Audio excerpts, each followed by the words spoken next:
Welcome guys, welcome to my channel. Myself Aarvi Joshi. और बेटा बात करते हैं आज के सेशन में 12th class chemistry chapter number 6 जिसका नाम है halo alkane hello arenes. Organic segment organic portion का ये फर्स्ट लेक्चर है जिसमें डिस्कस करने वाले हैं हेलो एल्केन्स क्या होते हैं, हेलो एरिन्स क्या होते हैं। चलिए स्टार्ट करते हैं। बात करते हैं सबसे पहले हेलो एल्केन क्या होते हैं। हेलो एल्केन की बात करें तो यहाँ पर हम ध्यान से देख सकते हैं कि हेलो एल्केन मतलब होता क्या है। हेलो मतलब हेलोजन एटम्स की यहाँ पर बात करी जाती है। एंड एल्केन मतलब सैचुरेटेड हाइड्रोकार्बन होते हैं। एल्केन के बारे में आपने आई थिंक पहले भी पढ़ा है 11th क्लास केमिस्ट्री जीओसी वाला जो पोर्शन होता है, जनरल ऑर्गेनिक केमिस्ट्री, जब आप पढ़ते हैं हाइड्रोकार्बन के बारे में पढ़ते हैं तो वहाँ पर आपको एल्केन देखने को मिलता है। ठीक है, एल्केन सैचुरेटेड या संतृप्त हाइड्रोकार्बन होते हैं जिनके अंदर कोई पाई बॉन्ड नहीं होता है। क्लियर है। बात करते हैं कि हेलो एल्कीन क्या होते हैं। फिर हेलो एल्कीन की बात करें तो हम कहेंगे ऐसे सैचुरेटेड हाइड्रोकार्बन होंगे जिनके अंदर क्या होंगे कि भाई हाइड्रोजन एटम को कहीं ना कहीं इन्वॉल्व किया गया होगा, उनको कहा जाएगा हेलो एल्केन। ठीक है। सेकेंड थिंग यहाँ पर आती है हेलो एरिन्स की बात होती है। हेलो एरिन्स किनको कहा जाता है। हेलो एरिन मतलब होता है हेलो मतलब होता है हेलोजन एटम की बात होगी जिसमें आप भाई हेलोजन एटम क्या हो सकते हैं, एक्स हो सकता है जिसमें आपका जो 17th ग्रुप होता है जिसमें आपका fluorine chlorine bromine iodine etcetera ये सब हो सकते हैं। ठीक है। जब अब बात करते हैं कि हेलो एरिन्स में हेलो का मतलब तो हो गया हेलोजन एटम, एरिन का मतलब होता है बेंजीन रिंग या एरोमेटिक हाइड्रोकार्बन की यहाँ पर बात करी जाती है। क्लियर है। चलिए स्टार्ट करते हैं। अब बात करते हैं कि यहाँ पर बताया क्या गया है, देखिए ध्यान से। हैलोजन युक्त यौगिक जो होते हैं यानी कि जितने भी हैलोजन कंपाउंड्स होते हैं, चाहे वो हेलो एल्केन हो या हेलो एरिन्स हो, ठीक है, ये एनवायरनमेंट या पर्यावरण के अंदर ना लंबे टाइम तक बने रहते हैं। मतलब अगर आपने इनको यूज़ किया तो उसके बाद अगर ये एक बार एनवायरनमेंट में आ गए तो उसके बाद ना बड़े लंबे टाइम तक एनवायरनमेंट में बने रहेंगे, ईजिली डिकम्पोज नहीं होते हैं। ठीक है। इसके साथ साथ बात करते हैं तो क्यों ऐसा क्यों है, तो ध्यान से समझना। हैलोजन यौगिक हैलोजन युक्त यौगिक पर्यावरण में लंबे समय तक बने रहते हैं क्योंकि यह मृदा के जीवाणु द्वारा भंजन के प्रति क्या होते हैं, प्रतिरोधी होते हैं। मतलब जो भी अर्थ बैक्टीरिया होते हैं या फिर हम कहें कि मृदा के जीवाणु होते हैं, उनके जरिए भी ये क्या नहीं होते, डिकम्पोज नहीं होते, उनके अगेंस्ट क्या होते हैं, एंटी होते हैं, है ना, उनके प्रति क्या होते हैं, प्रतिरोधी होते हैं। तो ये बात आपको ध्यान रखना है।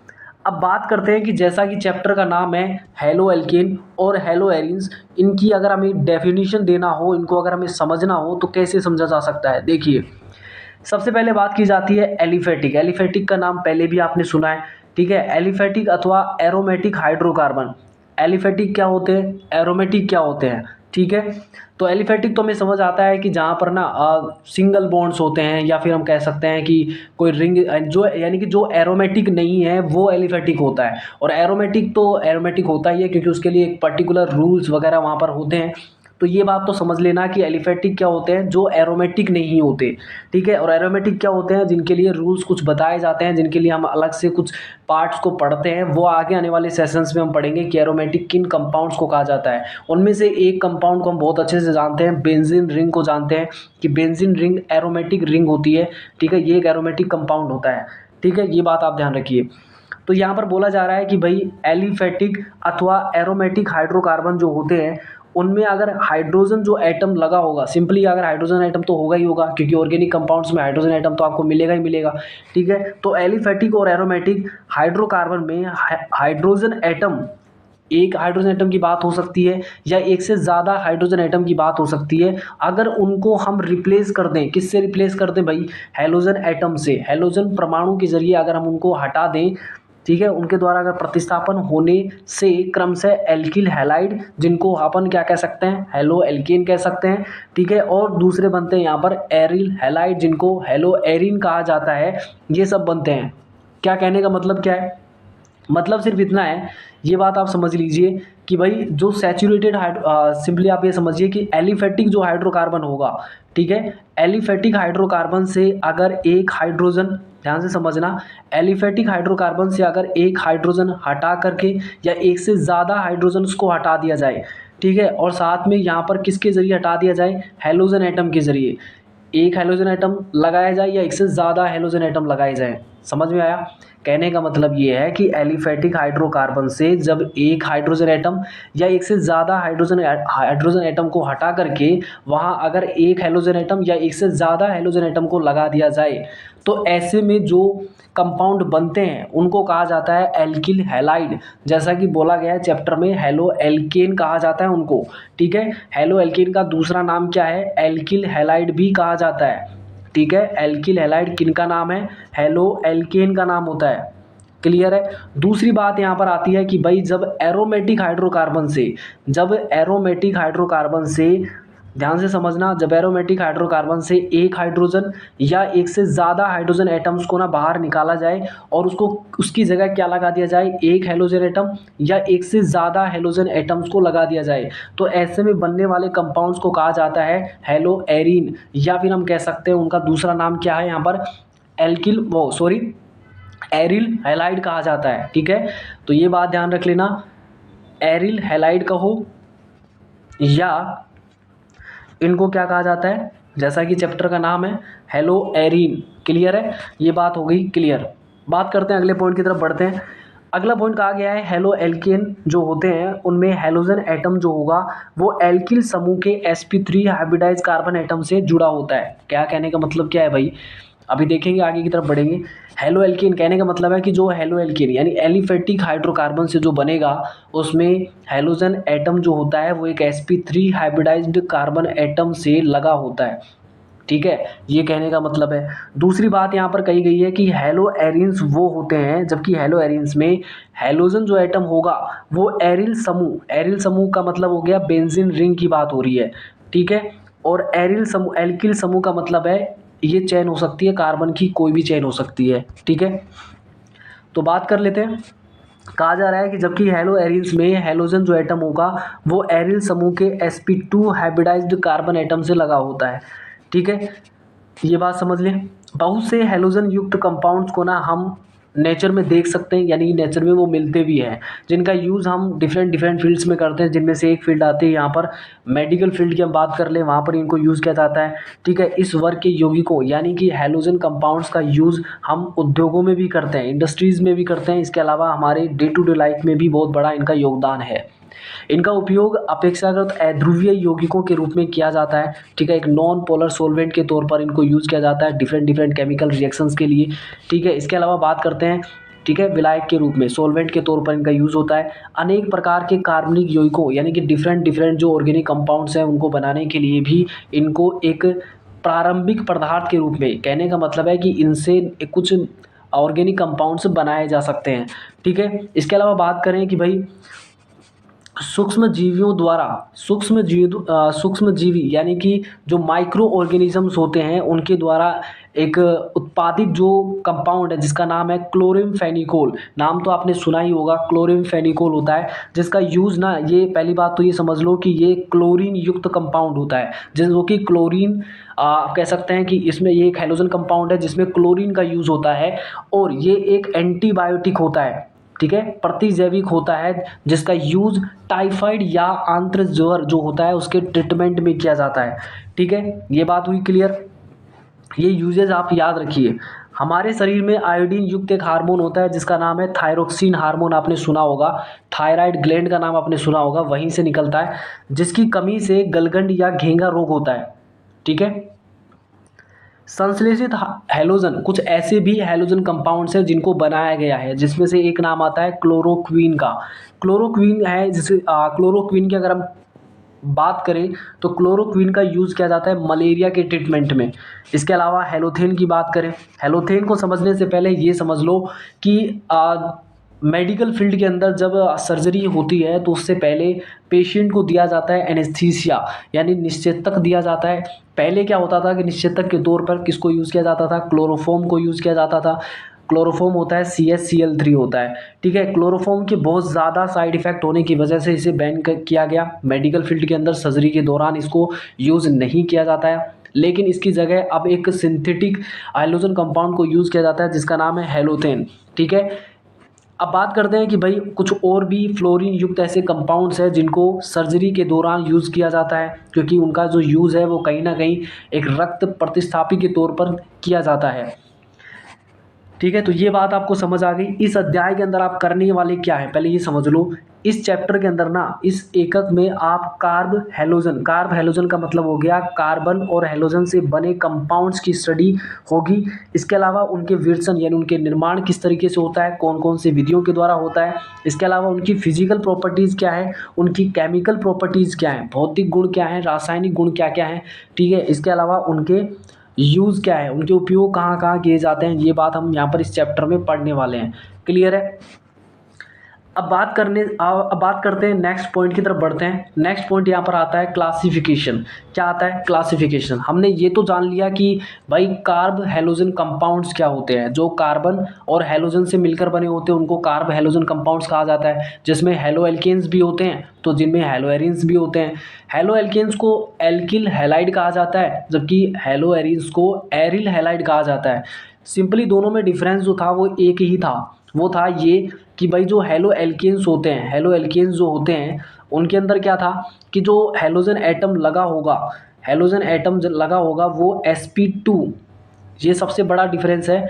जनरली ये सबसे मेजर डिफरेंस होता है कि उनमें वो बनते हैं एलिफेटिक कार्बन चेन से बनेंगे, ये एरोमेटिक कार्बन चेन से बनेंगे। दूसरा डिफरेंस क्या था वहाँ पर कि इनमें halogen atom generally sp3 hybridise carbon atom से लगा होता है, जबकि हैलो एरिन्स के अंदर हैलोजन एटम जो होगा वो एक sp2 हाइब्रिडाइज कार्बन एटम से लगा होता है, जो कि एरिल पार्ट होता है, मतलब एरिल पार्ट के sp2 हाइब्रिडाइज कार्बन एटम से लगा होगा।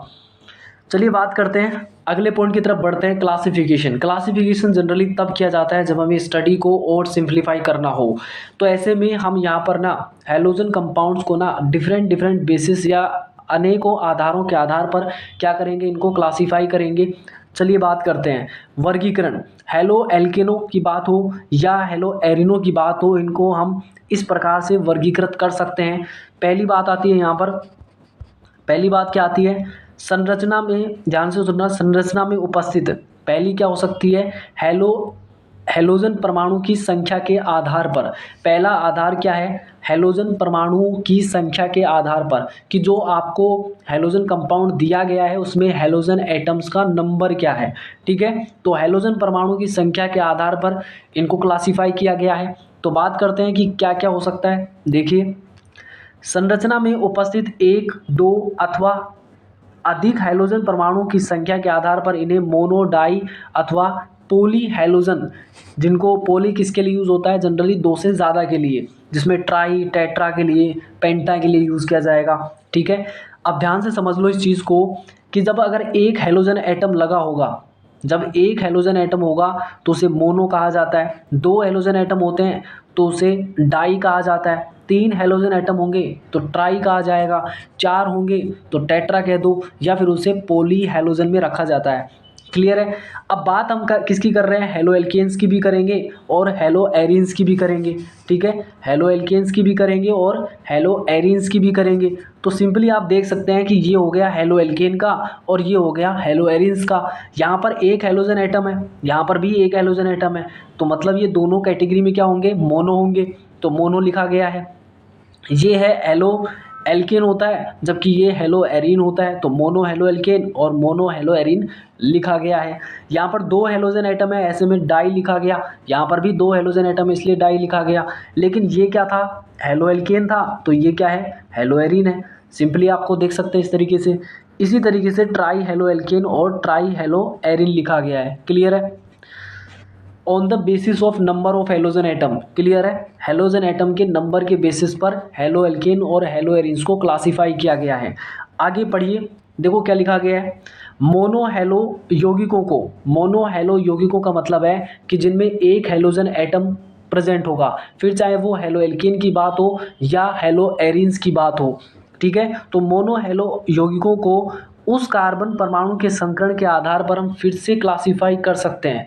यानी कि मोनो हेलो कंपाउंड्स की बात हो रही है, इसका मतलब है कि ऐसे कंपाउंड्स जिनमें एक हेलोजन एटम प्रेजेंट होगा, या तो वो हेलो एरिन्स की बात हो रही है, मतलब इनकी भी बात होगी, और साथ में किन की बात होगी, यहाँ पर हेलो एल्केन्स की भी बात होगी। ठीक है, जिनमें एक हेलोजन एटम प्रेजेंट होगा।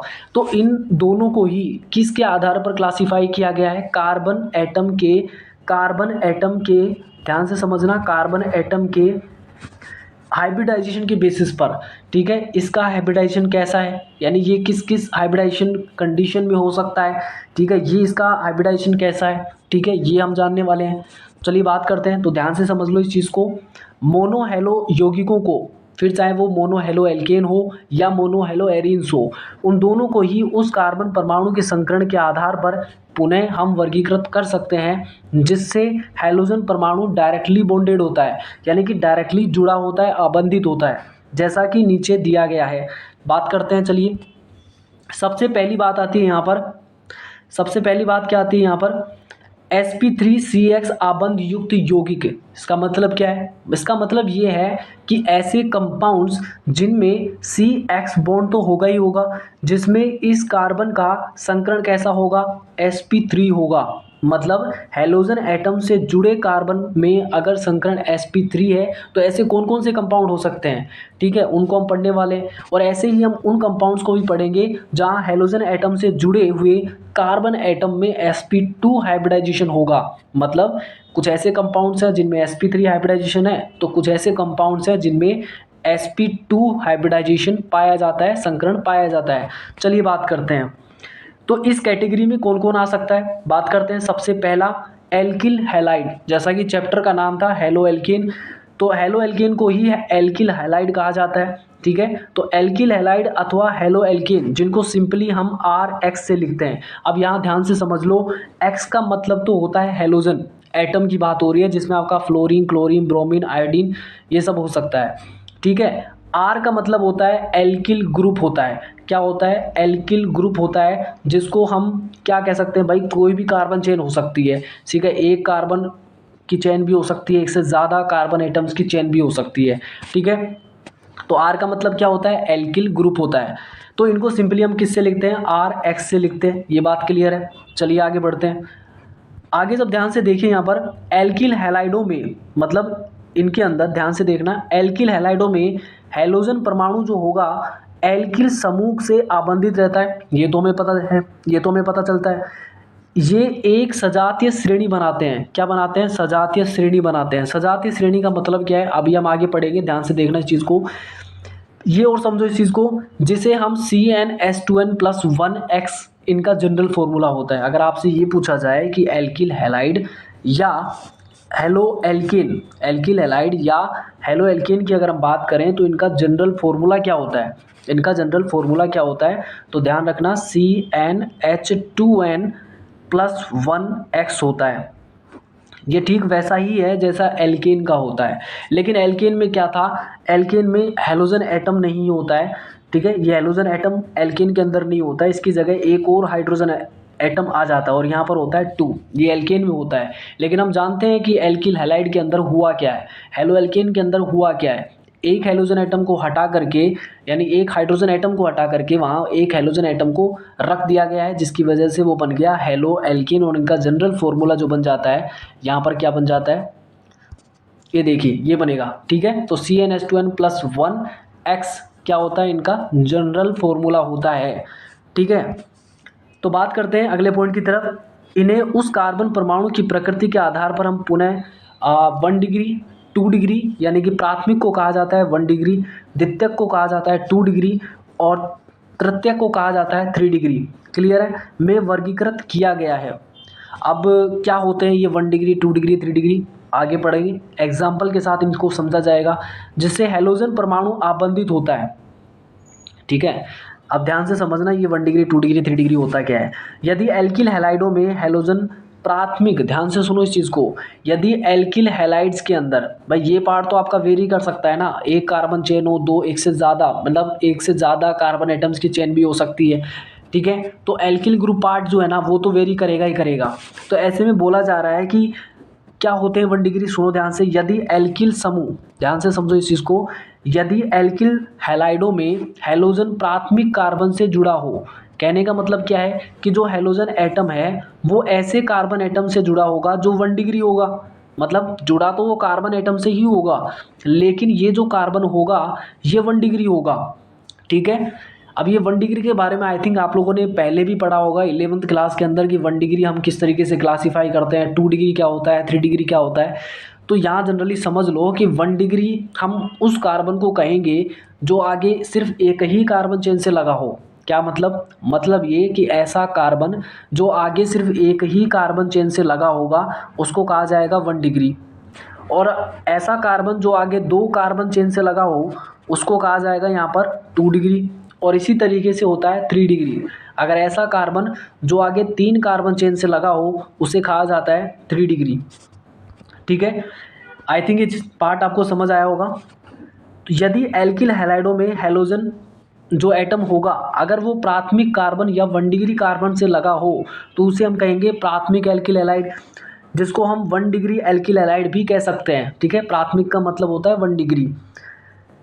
इसी प्रकार से यदि हैलोजन द्वितीयक या तृतीयक कार्बन से जुड़ा हो तो उसे हम द्वितीयक यानी 2 डिग्री एल्किल हैलाइड कह देंगे, और ऐसे में उसको 3 डिग्री यानी तृतीयक एल्किल हैलाइड कह देंगे।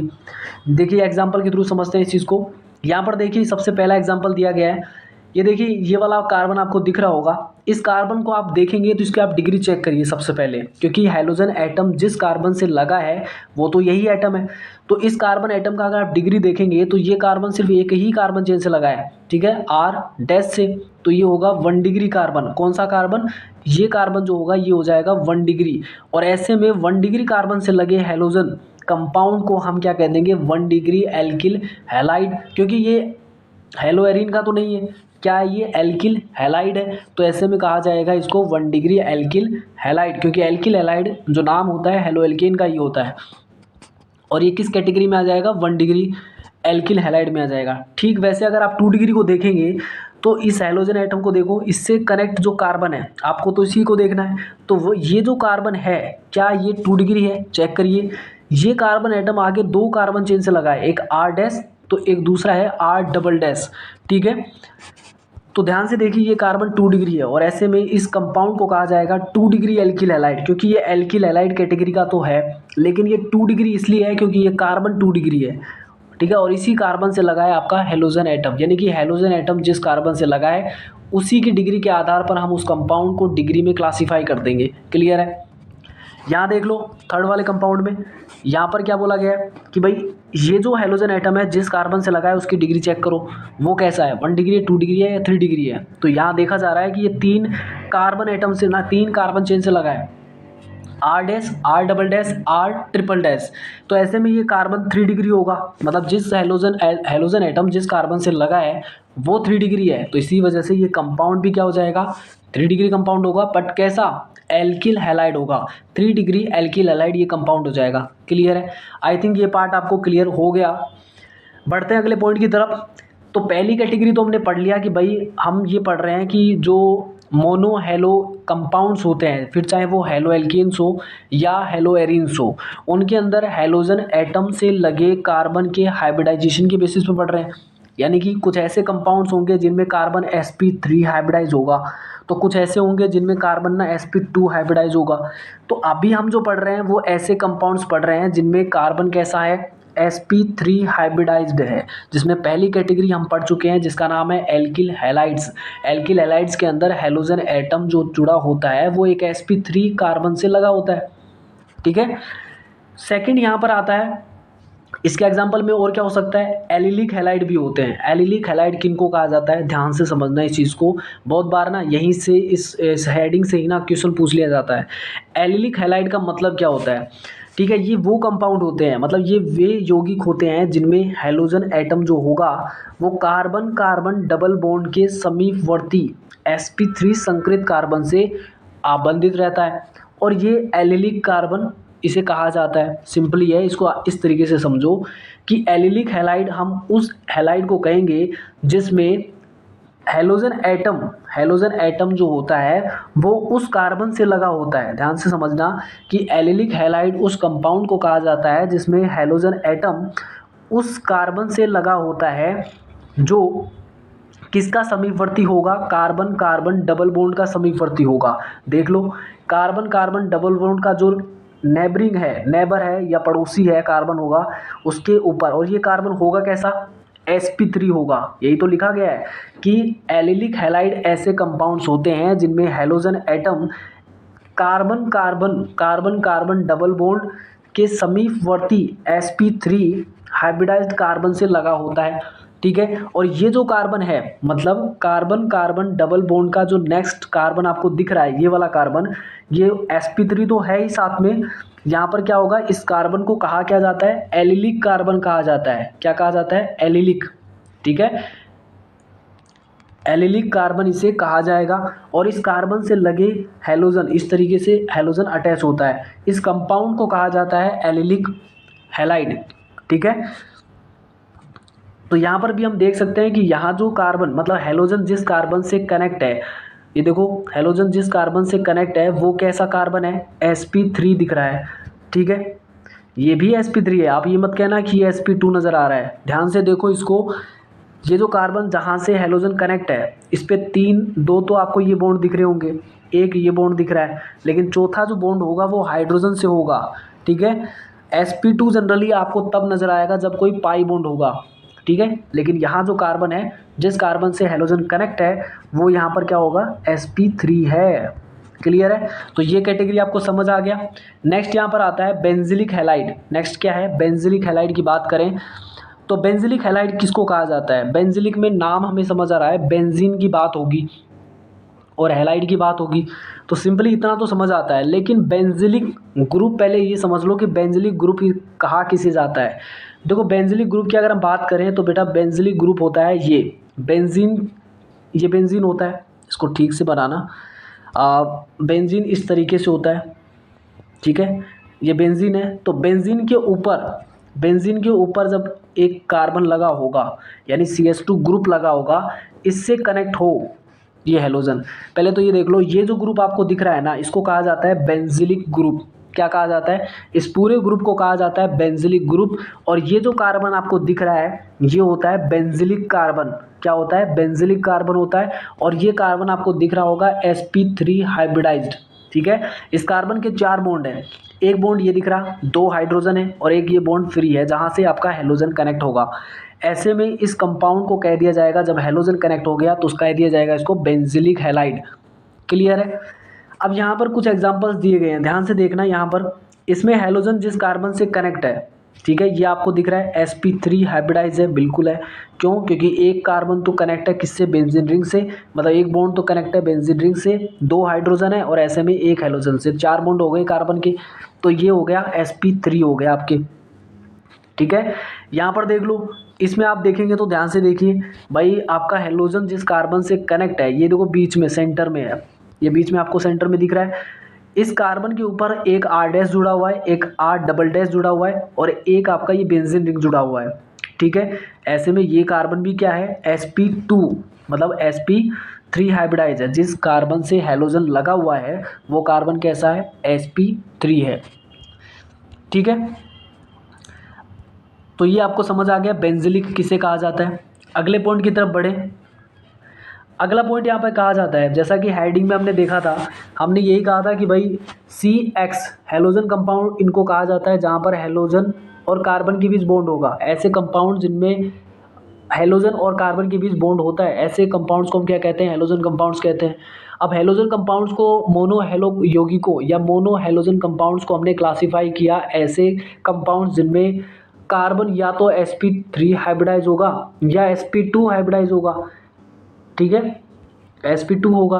तो sp3 वालों में हमने क्या क्या पढ़ा, तो पहला एलिलिक हैलाइड जिनको हेलो एल्केन्स कहा जाता है, जिनको Rx से रिप्रेजेंट करा जाता है, जिनको Rx से रिप्रेजेंट करा जाता है, पहले तो हमने ये पढ़ा।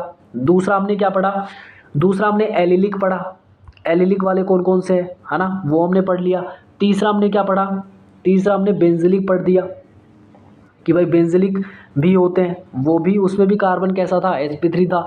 लेकिन अभी जो हम पढ़ने वाले हैं वो आप ध्यान से देखिए, sp2CX आबंध युक्त यौगिक, मतलब ऐसे हैलोजन कंपाउंड्स जिनमें हैलोजन जिस कार्बन से कनेक्ट होगा, ध्यान से समझना इस चीज़ को, ऐसे हैलोजन कंपाउंड जिसमें हैलोजन जिस कार्बन से कनेक्ट है वो कैसा है, sp2 हाइब्रिडाइज्ड है, मतलब उसका संकरण कैसा होगा, sp2 होगा। यानी कि वहाँ पर आपको पाई बॉन्ड नज़र ज़रूर आएगा।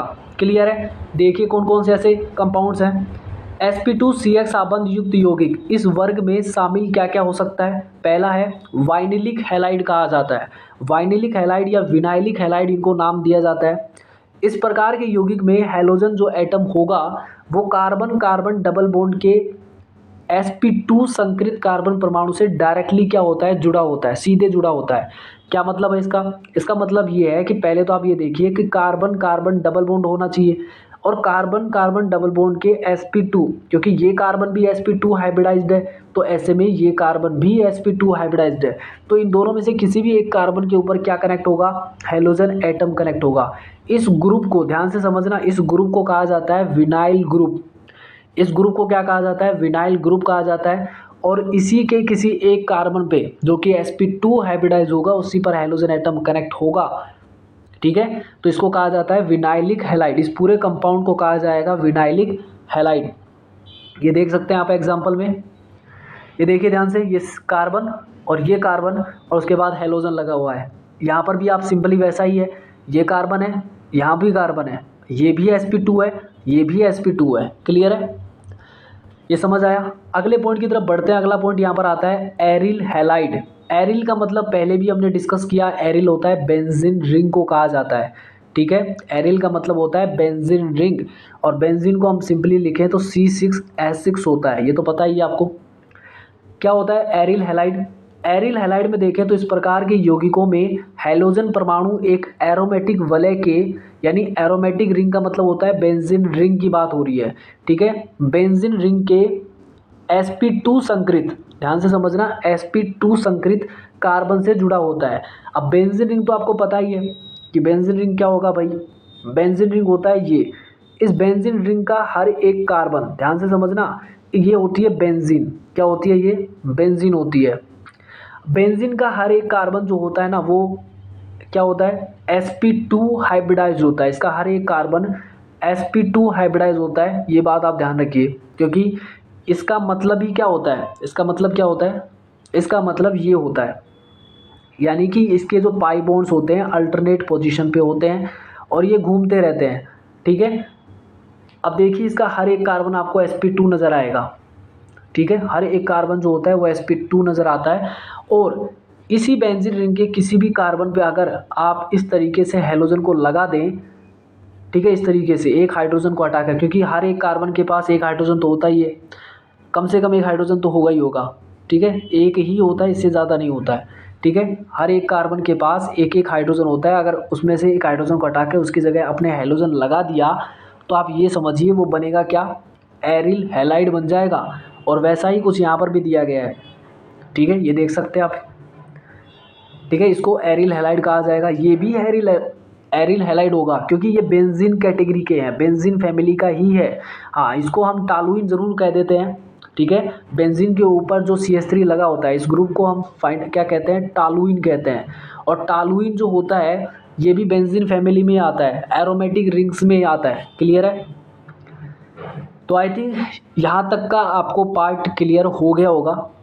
आज के सेशन में हमने जो पढ़ा है वो सिंपली ये पढ़ा है कि भाई हैलोजन कंपाउंड्स क्या होते हैं, हेलो एल्केन्स किनको कहा जाता है, हेलो एरिन्स किनको कहा जाता है, क्या बेसिक डिफरेंस दोनों के बीच है, और साथ ही इनका क्लासिफिकेशन यानी वर्गीकरण हमने पढ़ा। किस किस आधार पे पढ़ा? पहला हमने ये पढ़ा कि भाई इनको हम on the basis of number of halogen atom, halogen परमाणु की संख्या के आधार पर हम इनको क्लासीफाई किया, जिसमें मोनो, डाई, ट्राई और पॉली करके हमने इनको क्लासीफाई किया। इसी तरीके से दूसरी हमने बात की कि मोनो हेलो यौगिकों को हमने क्लासीफाई किया, जिनको हमने 1 डिग्री, 2 डिग्री और 3 डिग्री में हमने इनको क्लासीफाई किया। ठीक है, इसके अलावा हम बात करें कि भाई मोनो हेलो कंपाउंड्स के अंदर हमने ये देखा कि भाई हैलोजन एटम जिस कार्बन एटम से लगा होगा उस कार्बन एटम में या तो sp2 हाइब्रिडाइजेशन मिलेगा या sp3 हाइब्रिडाइजेशन मिलेगा। तो sp3 वाले के अंदर कौन कौन आता है? तो उसमें हमने डिस्कस किया कि आपका एल्किल हैलाइड आता है जिसको हेलो एल्कीन कहा जाता है, जिसको RX से डिनोट किया जाता है। क्लियर है? ये एल्किल पार्ट होता है जो वेरी कर सकता है अकॉर्डिंग कंपाउंड। क्लियर है? अगले पॉइंट की तरफ बढ़े। अगला पॉइंट ये कहता है कि दूसरे क्या हो सकते हैं? एलिलिक हो सकते हैं। दूसरे एलिलिक हमने पढ़ा। और तीसरा हमने पढ़ा बेंजिलिक। बेंजिलिक क्या होते हैं ये ग्रुप भी याद रख लेना। बेंजिलिक कार्बन किसको कहा जाता है? एलिलिक कार्बन किसको कहते हैं? ठीक है। और इन दोनों में ही कार्बन, जिस कार्बन पे हैलोजन लगा होगा वो sp3 हाइब्रिडाइज्ड होता है। इसके अलावा sp2 की हमने बात करी तो sp2 के अंदर हमने देखा कि दो कैटेगरी हो सकती है, या तो हेलो एरिन होंगे, है ना, जिनको एरिल हैलाइड कहा जाता है। इसके अलावा एक होता है विनाइल हैलाइड। विनाइल हैलाइड क्या होता है, कार्बन कार्बन डबल बॉन्ड के किसी एक कार्बन पर जब हैलोजन एटम लगा होगा, इस ग्रुप को कहा जाता है विनाइल ग्रुप, और इस कंपाउंड को कहा जाता है विनाइलिक हैलाइड कहा जाएगा। ये कार्बन होता है sp2 हाइब्रिडाइज, जबकि ये कार्बन भी sp2 हाइब्रिडाइज्ड है। एरिल हैलाइड तो आप जानते ही हैं कि बेंजीन रिंग के किसी भी एक कार्बन के ऊपर जब क्या लगा होगा, हैलोजन एटम लगा होगा, तो ऐसे में क्या होता है, उसको एरिल हैलाइड कहा जाता है। इस रिंग को एरोमेटिक रिंग कहा जाता है। ठीक है, तो ये आज के इस सेशन का बेसिक पार्ट था, मतलब आप ये समझ सकते हैं इस चैप्टर का बेसिक पार्ट है। और आज के सेशन को हम यहीं एंड करेंगे और मिलेंगे कल के सेशन में। तब तक के लिए थैंक यू।